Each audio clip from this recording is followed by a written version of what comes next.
sense? Which is kind of why we'll talk about why credit default swaps are problematic, right? Let's say this is AIG in the center, right? The insurance company. And let's say every square represents a pension fund, right? That's me.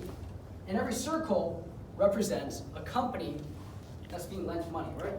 So let's say I lend him money, he gives me an interest payment, lends him money, interest payment, right? Lends him money, interest payment, right? And let's say each of these guys comes to AIG for a credit default swap, right? So they all buy a credit default swap. And AIG's like, sure, I just collect premium from you, right? I'm just collecting premium without doing anything because they don't have to set money aside.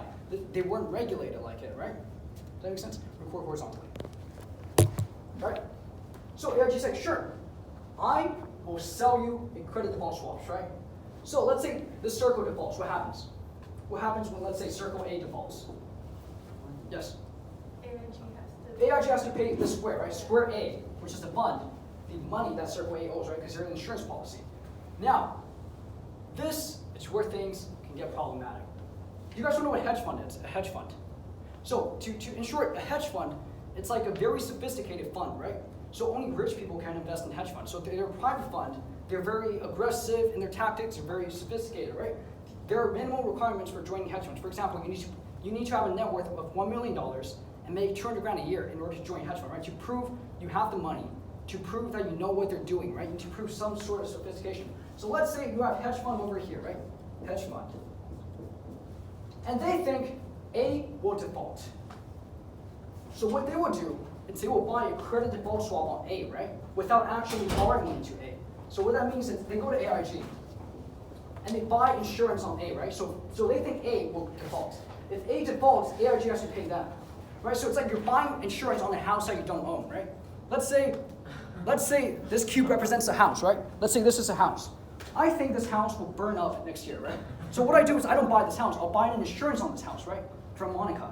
And if this house burns down, she has to pay me for this house, right? Even though I don't even own it, right? So it's like buying insurance for a house that you do not own. And when it gets problematic is, let's say hedge fund 2 comes in, right? They still think AIG, they think A will default too, so they buy credit default swap 2 on him. Hedge fund 3,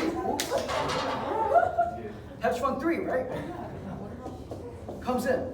They think A will default, so they buy another credit default swap from AIG on them. And what would happen is, let's say A, right, was originally $10 million, right? Let's say A was a house, right? This house was originally $10 million. But what ends up happening is if this house actually burns down, they don't only have to pay $10 million, right? First off, they got to pay this guy who actually owns the house, right, the insurance. And then they got to pay each of these guys who bought an insurance on the house that they do not own. And this is where things start to get snowballing, right? But they wouldn't let all those other hedge funds buy the right? They shouldn't. Morally, they shouldn't. So why would they? Because money. Because they're like, okay, they think Yeah, but if so many people are, sorry. Yeah, go ahead.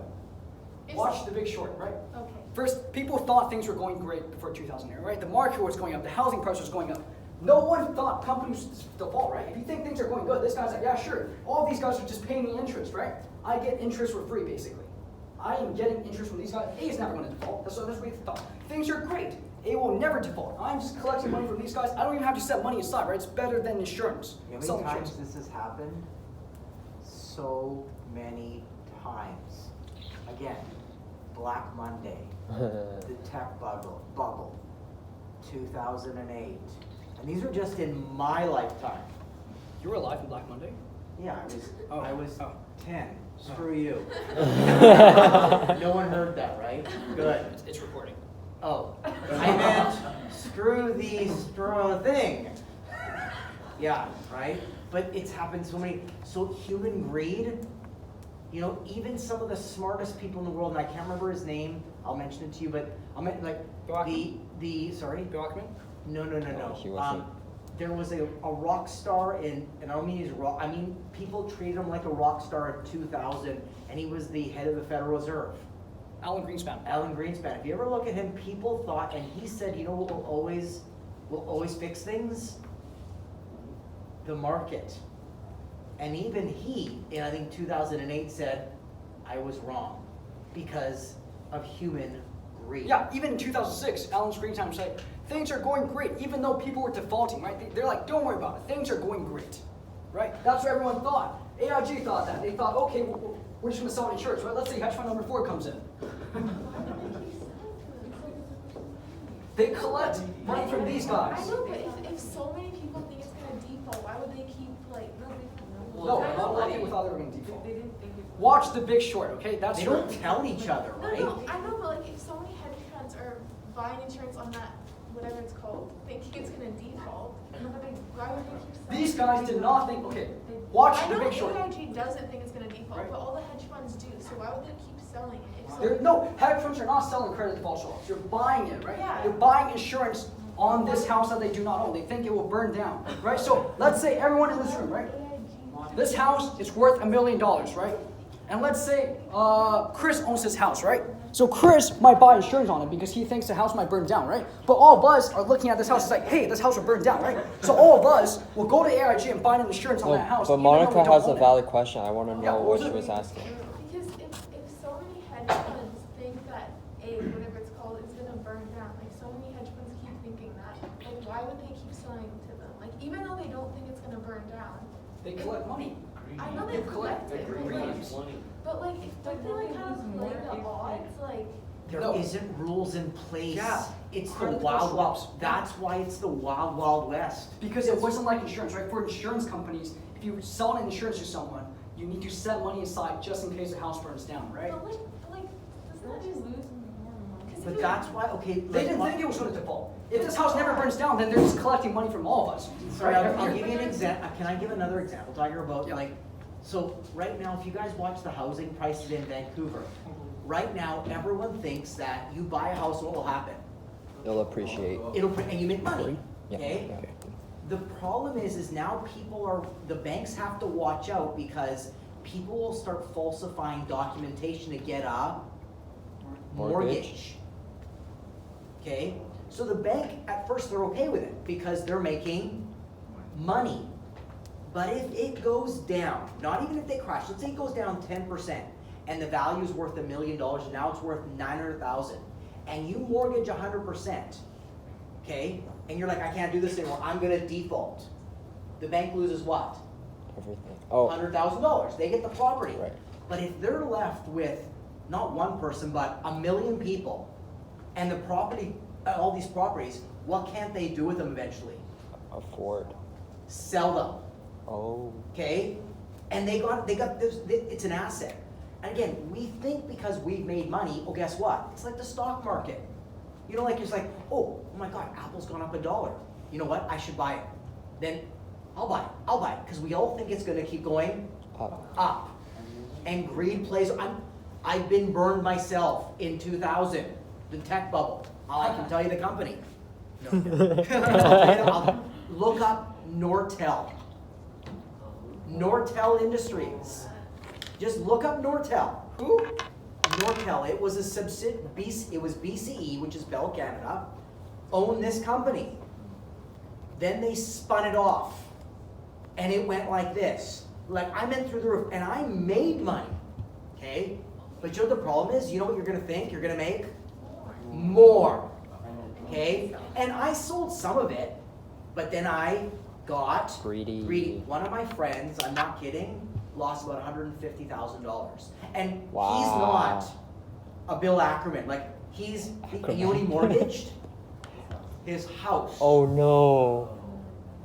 There's people that lost a lot of money, a lot of Canadians. Wow. So you want to look up Nortel, BC. Sorry about that. It's fine. But yeah, So, watch The Big Short. greed is ridiculous. Yeah, this is the only homework I'm assigning, and it's to watch a movie. Like, okay, wait, cover this for a sec.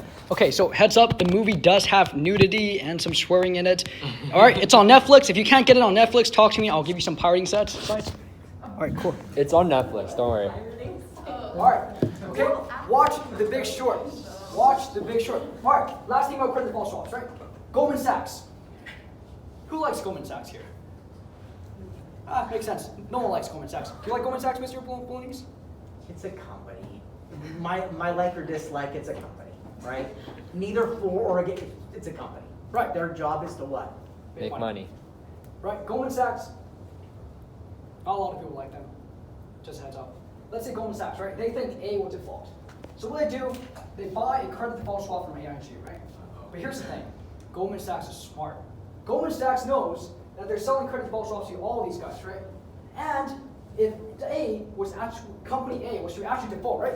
AIG might not be able to pay them back. So what Goldman Sachs does, let's say there was another credit default swap called BEIG. And what they do, they buy a credit default swap on AIG. So they bought one on A, right? Because they thought A would default, right? But then they're like, oh my God, AIG sold credit default swaps to everyone.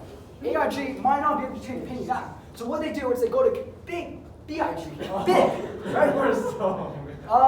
British insurance group, and then buys a credit default swap from them on AIG. In case AIG defaults, they get money, they get paid double. Does that make sense? Yes, Emil? Can you buy credit swap, like buy BIG for AIG and then vice versa? That's what he's doing, right?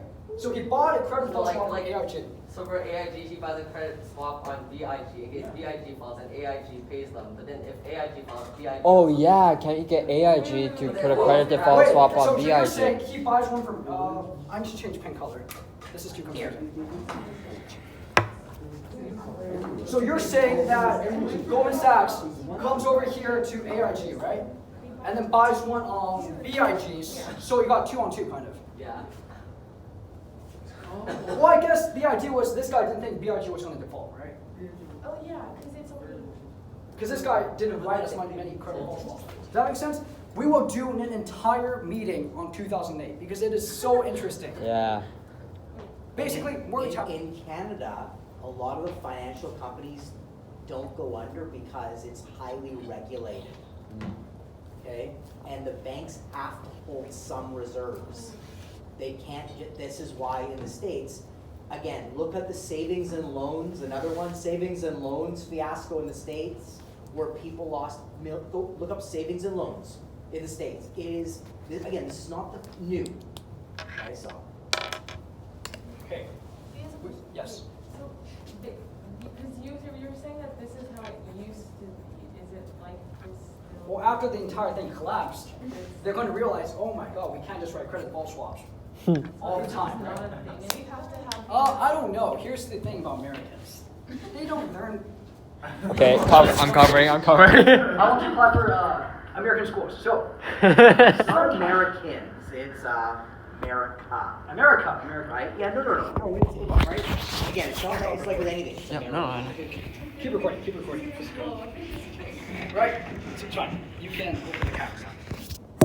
All right. America good. But some America good, but some America not good. Some America don't learn their lesson. I mean, in 2000s, the market collapsed. And then 2008, they're like, whoa, let's go, let's keep going. And then boom, it collapsed again, right? So, This is still happening. credit default swaps? Credit default swaps are still a thing. Because I know Bill Ackman bought a credit default swap in March, right? No, like when they don't have the money. I'm not sure. They rewrote a law But there should in be new which laws, in which they did it, but the Congress. But the problem is that, well, 2 problems. Number one is sometimes these laws, because of lobbyists, they'll say they're too stringent and they don't allow us to make money. So sometimes they'll loosen laws again. All right, that's the one thing. And remember, with America, the reason is because it's really the breadbasket of capitalism, right? So that you can't compare the two. And then the last thing is you get these smart people that, you know, like some people play by the rules, and then there's people that they want to play by the rules, they just find different rules to play by the rules, okay? Right, and so you're always gonna, like, look at the recent one that you told me about, March. no, the short selling. Oh, short squeeze? GameStop? GameStop? Like, people, no one saw that coming, right? They're like, what, how, right? Yeah. Okay. We are over time. I'm going to have to end it here. Are there any questions before we end? All right. So, watch The Big Short. Okay, please watch The Big Short. Who has Netflix here? Quite a bit of you? Okay, yeah. Watch The Big Short. It's a great movie. Brad Pitt's in it. If you guys are into Brad Pitt, Okay, that's my line. Don't use my line. okay. But keep in mind, Brad Pitt it's dressed like a 50-year-old. Yeah, Brad Pitt isn't good looking in this one. Yes, but Christian Bale. What? And his predicted grade is dropping. But yeah, watch the movie. Great movie. Please Christian watch it. Bale has a lopsided eye as well. All right, that will be the end. Thanks for coming, guys.